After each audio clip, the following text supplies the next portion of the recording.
end of May. April stats. We always argue about, she says end of May, I say April stats. But while we're filming, it's the end of May, so we're looking back at the last month. Correct. And discussing the market, what's changed, what's the same, what's good, what's bad. Stay tuned to today's end of May market update video. So Shayla, April stats, end of May. What are you feeling right now? I'm feeling a little bit of surge in interest in real estate. Buyers are writing more offers, at least on my inventory. The showings are just continually still coming in waves. And what I mean by that is waves of quiet, waves of showings. Buyers are still picky. What do you? It's pretty quiet. It's pretty quiet. Although I will say we do a lot of internet web marketing, and there are still a lot of people out there looking at property.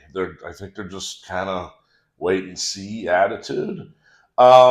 Surprisingly, I just looked at stats. I took all the single family homes so far this year up until May 27th, and I compared it with all the single family homes last year, May 27th, for Sarasota County.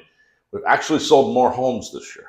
Not by much, only about 2-3%, but we've actually sold more single family homes this year than we did last year. And that's what we said end of April. That's correct. Too, which I guess some of us are feeling that and some of us are not. I think a lot of us are not, but just talking to realtors, right? It's weird because even though we've sold more single family homes, condos are way down. They've dropped dramatically. Sales? Unit sales. Now prices have come down like 12, 13, 14%, depending on where you're looking. So overall, the number of units, condos and single families are down. Single family homes are actually up though. Units, condos are way down. I think as a proportion of the number of listings that we have, it feels slow because even though we're selling the same or actually same or slightly more single family homes, we have a lot more listings. So we just feel slower because we're not getting a lot of showings on those single family home listings or condos too. Yeah. So. And certainly we always like to compare the Sarasota County single family home market because it's the most historically less volatile when you compare to condos. And you guys, we're at 7 months of inventory. That number has crept up. It has not gone down one iota. So I would not, if you're trying to test a price in this market, I would say don't try to test it. Just price it $1 under the appraised value. And I mean, that's, the first 3 weeks will tell you where the market is on the property, if not less. We're definitely not at the pandemic or post-pandemic levels. It is a completely different market. What your property was worth back then is not what your property is worth now. Now there are pockets, there's exceptions, don't get me wrong, but your property is worth less. All of our properties are worth less. Mine is, hers are. So, it stinks to some extent, but that was a byproduct of the pandemic and everyone moving to Florida. And the FOMO market is kind of what we call it, fear of missing out. That's, where people just had to buy, they had to get something, they were paying over asking price. So, it's a completely different market now. Those days are gone. They may come back one day, but those days are definitely gone. If you want to sell your house now, your house or condo, you definitely have to price it properly. And that means something close to something that's been sold recently, not sold 3 years ago. Right. Yeah. And this is the other pattern that we're seeing in every neighborhood. There's a few patterns. You'll have nothing for sale, and then all of a sudden there's a wave of them, and the buyers usually ask, what's wrong, or why are people selling? Is there an assessment? It doesn't mean that that's the case. Then the other thing we're seeing too is this has happened in a couple of neighborhoods where you list it, and at the time that you list it, it's priced within the rest, right?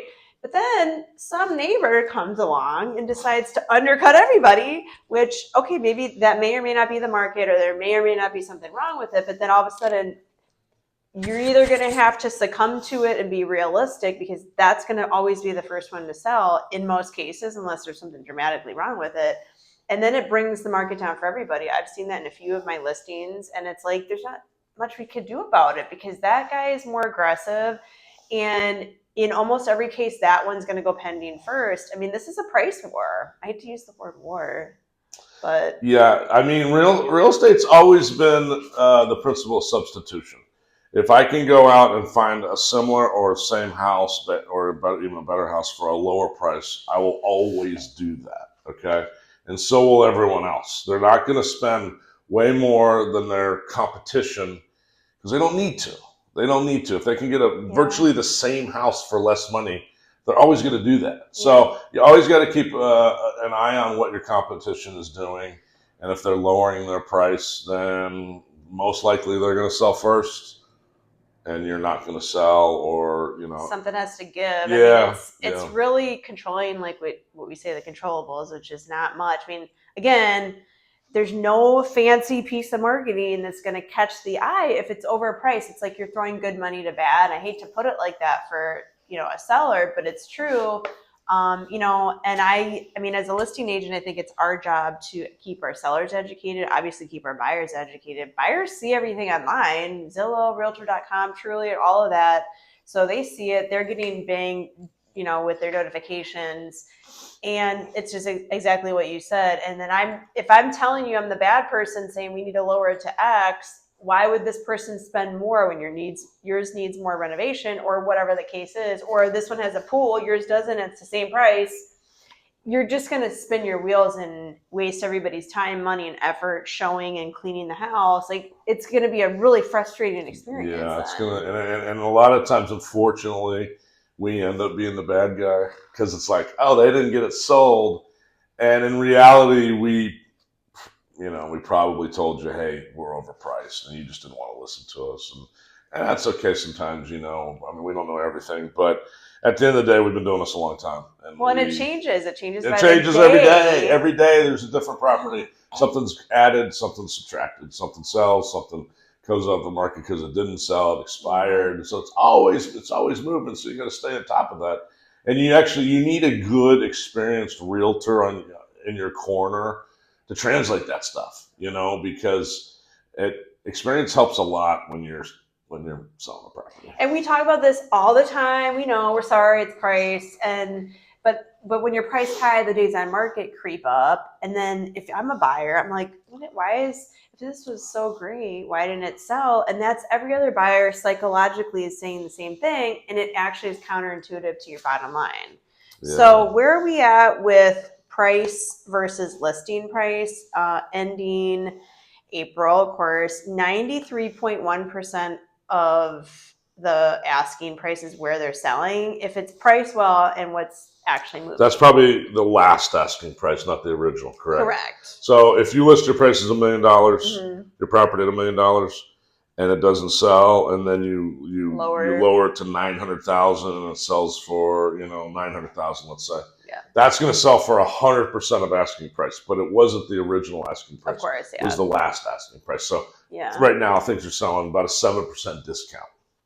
Yeah, I remember back when it was an actual 6-month level of inventory. Was it last year? Well, we're at 7 now, so not much of a deviation, It used to be the equilibrium market, a healthy equal market buyer seller was 6 months and about 95.5%. Now it's changed. I mean, definitively a buyer's market. It has been for some time. Just quickly to look at Manatee County single family homes is only at 5.2 months. We are at 7 months. Mm-hmm. We being Sarasota. Right. Yeah, and that's single families.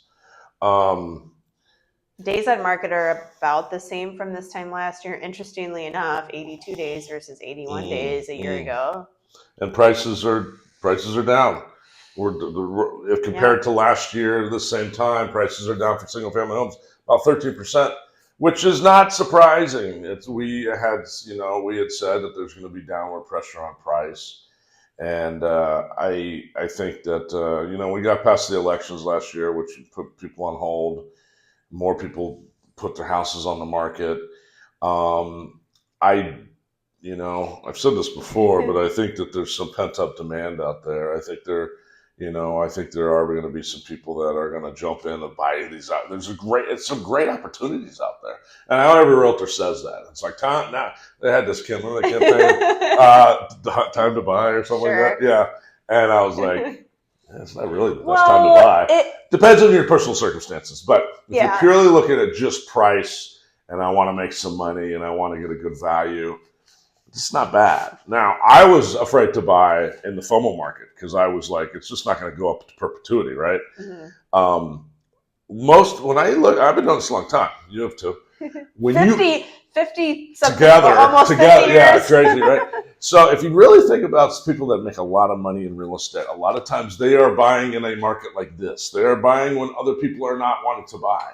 And they sell in the FOMO market. Warren Buffett. Yeah. They sell in the market when everyone is buying, and they buy in the market where everyone is selling. I mean, it's not rocket science. I've seen a lot of people make a lot of money that way. There's other people that don't buy at those exact times and still make money, depending on how long you hold on to it for. But this is actually, every realtor says now's the time to buy, right? But this is getting to be a very attractive time to buy. Now, are we at the bottom? I don't know. What if it shoots up in the fall? You're going to look back and be like, I missed that bottom. I'll wait for another one. I should have bought in the summer. Yeah. And I don't know how you feel about the summers. I know a lot of people start to take vacations in Sarasota. They go up north. But I have found summers to be a great little sweet spot for me in my listings and my marketing. For some reason, I don't know, but all of a sudden I get all these sales happen in the summertime. And so it's really not seasonal. Like, okay, there's less traffic and we locals can actually go to the beach now. Now that it's 1,000,000% humidity, less traffic, but it doesn't mean that transactionally speaking, it's not a good time to list. I would say if there's a bad time to list, it'd be like August, September. Would you say? It's funny because I remember 20 years ago when it was very seasonal here. The summers were dead, right? And we would definitely sell less real estate. Now, if you look at charts of sales, the beginning of the year is always going to be the busiest, but we're still fairly busy in the summer. We get those spotty months. But it's a much, like 20 to 25 years ago, it was very seasonal. Right. Now with Lakewood Ranch and everyone that lives here full time, we have a lot more, it's leveled off a little bit. Well, like think about it. In the summertime, it's really hot here. And so there are other things to do in the summertime indoors now. Like we have all that is off of University, right? The mall and all the shops and all that stuff, the restaurants, like it's pretty much a whole city in and of itself, right? We have the ballet, we have the opera, we have other things that we could do indoors, right? If it's blazing hot and you don't want to go to the beach, there's other things happening. We always talk about the best time to buy and sell purely from a financial standpoint of making money, but the reality is sometimes who cares? You need a house. This is a good time to buy one. And some people are waiting for the rates, but I think the Fed is trying to get these prices down and it's definitely working. So the prices coming down is probably something that buyers should be more focused on, right? Because you can hopefully refinance down the road if you need to. But I mean, start enjoying the equity, start enjoying if you really want to be down here and you want to live a different lifestyle. I mean, go for it. With that being said, if you did buy in the FOMO market, hang on. And if you don't have to sell, hang on and it'll eventually get back there. I don't know when. It depends on your needs. Like we talked about, if there's a need, really a strong need in the family dynamics change and things like that, health, things like that. Obviously, yes. And we'll be honest with you and tell you what you need to hear, not what you maybe always want to hear. Yeah, you guys hire us to give you the truth, and it's hard sometimes. It's difficult, but and maybe it's not the right time. Maybe it's not the right time to buy or sell. It just depends on your situation. Depends on your personal situation. I think that again, if you did buy at the height of the market, you're still going to be okay eventually.